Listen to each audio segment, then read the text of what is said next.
Assalamualaikum warahmatullahi wabarakatuh. Sobahul khair, sobahun nur. Kaifa halukum? Bi khairin alhamdulillah. Anak-anak, kali ini saya Bu Evi Arifa akan belajar dengan kalian semuanya tentang tema 2, subtema 1, pembelajaran 1 dan 2. Sebelumnya, mari kita berdoa dulu. Semoga kita mendapat ilmu yang manfaat dan barokah. Bismillahirrahmanirrahim. Rabbi zidni ilma warzuqni fahma. Amin.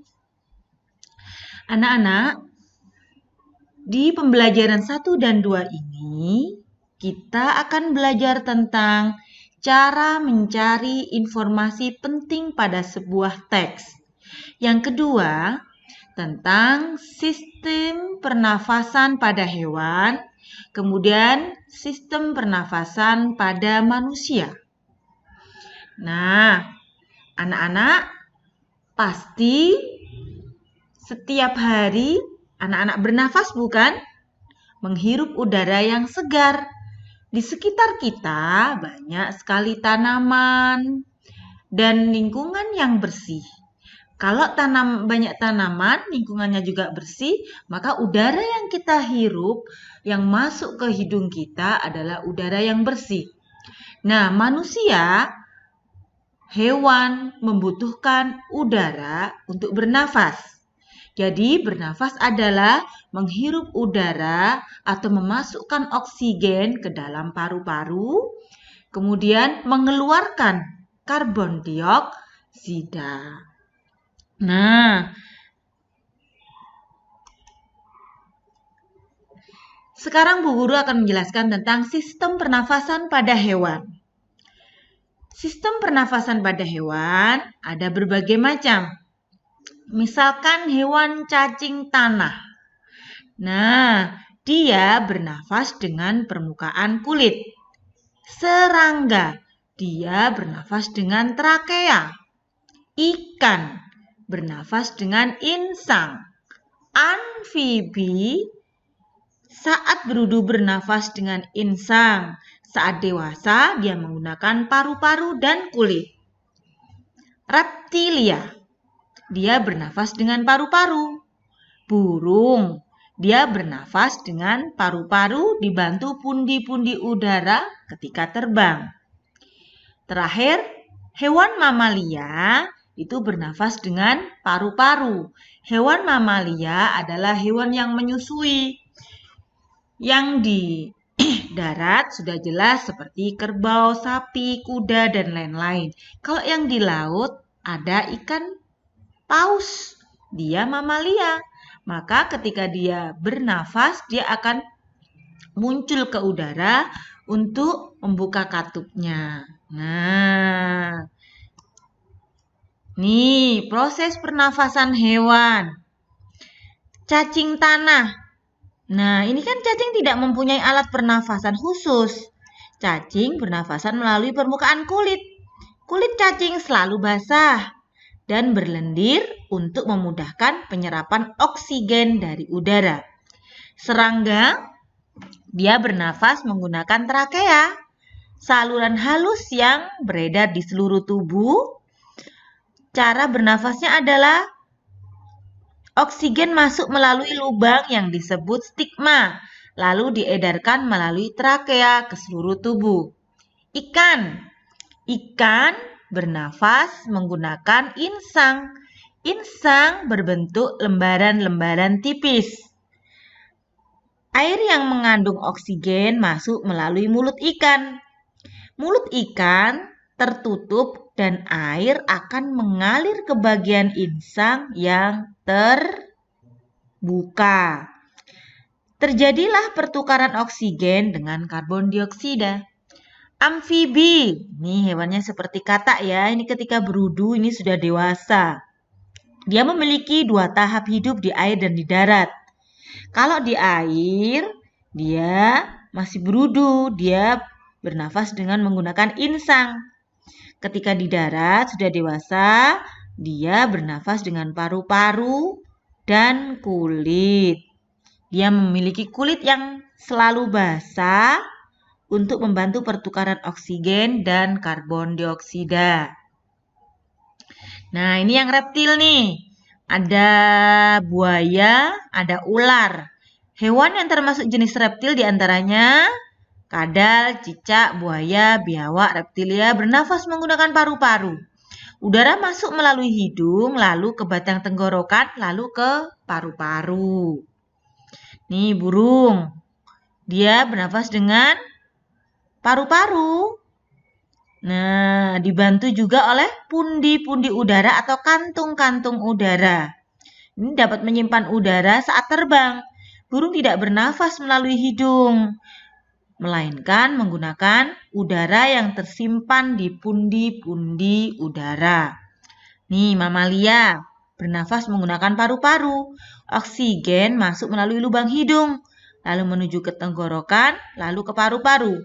Mamalia yang hidup di air bernafas dengan cara memunculkan diri ke permukaan air secara berkala untuk mengambil udara.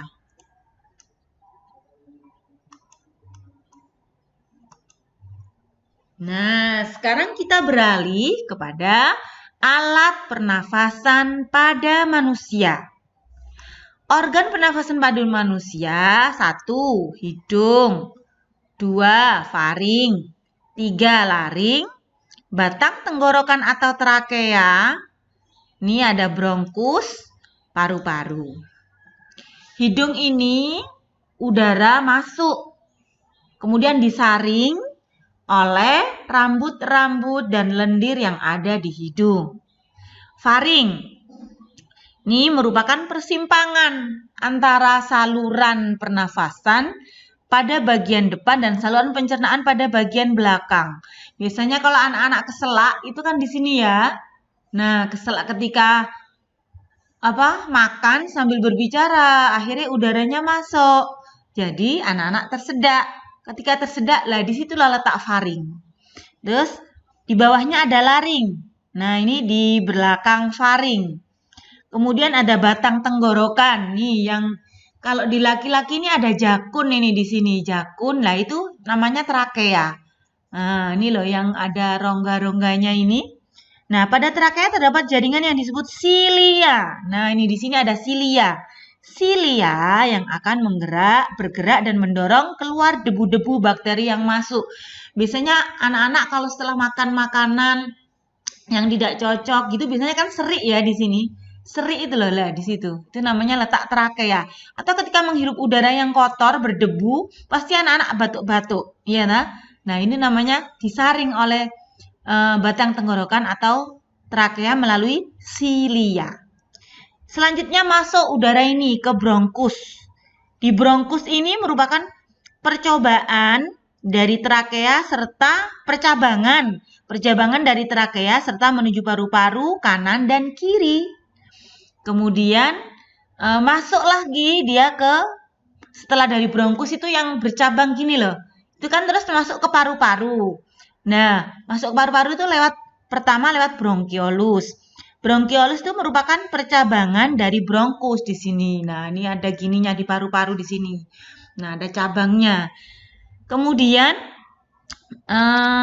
masuk ke paru-paru yang kedua yaitu alveolus. Nah, biasanya kalau paru-paru ini kan dua sini itu seperti kayak lubang-lubang itu. Nah, itu adalah alveolus. Di situ yang oksigennya akan disalurkan ke seluruh tubuh. Kemudian setelah itu cepat itu geraknya anak-anak. Sret balik lagi ke alveolus itu, pertukarannya udara itu, kemudian yang karbon dioksidanya dikeluarkan lagi. Coba kita bernafas. Cepat sekali kan? Loh, tidak ada 5 menit tidak ada. 1 detik, 2 detik. No, 1 detik itu ya. Nah, lanjut, ini adalah proses pernafasan pada manusia. Urutan sistem pernafasan manusia tadi coba dari mana saja tadi? Pertama masuk hidung. Di hidung diapakan? Disaring melalui lendir dan rambut-rambut. Kemudian masuk ke faring. Ke faring. Nah, terus ini masuk lagi ke laring ya. Setelah itu masuk ke batang tenggorokan atau trakea, di sini juga disaring lagi nih. Kalau yang kotor-kotor ada debunya, dikeluarkan lagi. Kemudian ini ke bronkus. Setelah masuk ke bronkus, bronkiolus. Setelah itu masuk ke paru-paru atau alveolus, ya. Nah, terjadi pertukaran oksigen dan karbohidrat di alveolus. Nah, sudah mengerti ya anak-anak tentang alat pernafasan baik hewan ataupun manusia. Nih alatnya nih, paru-parunya. Ini paru-paru manusia. Tadi sudah dijelaskan Bu Evi. Ini bronkus ya, bronkus. Di sini bercabang lagi nih. Namanya bronkiolus. Nah, sekarang Bu Evi akan menjelaskan tentang cara mencari informasi penting pada sebuah teks. Setiap teks itu pasti mempunyai informasi penting. Nah, biasanya kalau setiap paragraf itu kan ada ide pokok. Ide pokok itu dijabarkan lagi melalui kalimat-kalimat pengembang. Ya, ada kalimat utama, kemudian ada kalimat-kalimat pengembang. Lah, itu mengandung informasi penting. Jadi satu paragraf memang satu ide pokok, satu kalimat utama. Tapi informasi penting yang ada di dalam satu paragraf itu kan banyak, ya dah? Nah, bagaimana cara mencarinya? Ini dapat ditemukan pada setiap teks bacaan dan dicari melalui menjawab pertanyaan yang berhubungan dengan teks tersebut. Jadi anak-anak untuk mencari informasi penting bisa membuat kalimat tanya yang sesuai dengan teks bacaan tersebut. Bisa menggunakan apa untuk menanyakan objek pembahasan, bisa menggunakan siapa untuk menanyakan subjek atau orang yang dibahas, bisa menggunakan kapan untuk menanyakan waktu, di mana untuk menanyakan tempat, mengapa untuk menanyakan alasan atau sebab, kemudian uraian peristiwa atau proses, cara, itu melalui pertanyaan bagaimana. Biasanya ada juga berapa. Nah, itu untuk menanyakan jumlah. Nah, ini fungsi kata tanyanya. Sudah dijelaskan Bu Evi tadi, apa, untuk apa, di mana, untuk menanyakan apa, kapan, fungsinya untuk apa, siapa, mengapa, bagaimana, berapa. Nah, di sini Bu Evi akan menjelaskan tentang tangga nada diatonik mayor. Tangga nada adalah urutan nada yang disusun secara berjenjang. Tangga nada dibagi menjadi dua, diatonik dan pentatonik. Tangga nada diatonik adalah tangga nada yang terdiri dari 7 nada atau 8 nada. Do, re, mi, fa, sol, la, si, do. Nah, itu kan pada hakikatnya 7 nada. Tetapi dibunyikan 8. Do rendah sama do tinggi. Nah, tangga nada diatonik dibagi menjadi 2 lagi. Diatonik mayor dan diatonik minor. Nah, tangga nada diatonik mayor adalah tangga nada yang mempunyai pola jarak 1, 1, setengah, 1, 1, 1, setengah. Ingat ya, yang pertama satunya 2 kali, 1, 1, terus setengah. Yang kedua, satunya 3 kali, 1, 1, 1, setengah.